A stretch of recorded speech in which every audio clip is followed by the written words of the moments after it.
I was approached to do an event for some fundraising for the hospice house, and I learned about the hospice house, and I thought, what a wonderful facility and a resource we have in our backyard that I didn't need, my husband did not need, but there are many people who do.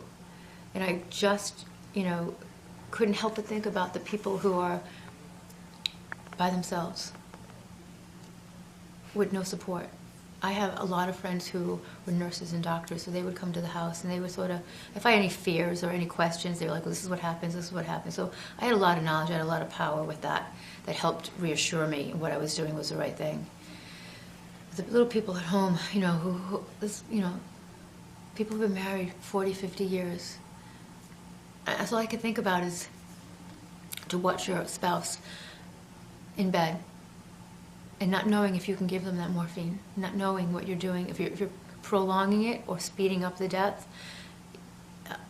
But this house here takes that out of everyone's hands. It takes the guilt away. And it's not just about the patient, hospice, it's about the family and everyone who loves that patient. The care is evolved so much over many years. A lot of people don't know what it entails anymore, and hospice isn't about a few days or a week, it could be 6 months. It's about really enjoying life, having a good quality of life while you are still here, because there's so many things to manage with different treatments and the medication, how it affects your body, and people are just confused about it. And the nurses and the caregivers really take their time and explain everything to you and make sure that that person is being treated wholly, spiritually, medically. And that's, I think, important. And that we have this house here in Hingham that people can come to. We've asked friends, basically, to host dinners. This is how it started last year. And they can invite 10 couples. It was about raising $1,000 a house, and we just had a goal of maybe 10 homes, something small, an intimate dinner party to start the conversation about hospice, to celebrate loved ones, and it evolved this year into more houses, more towns.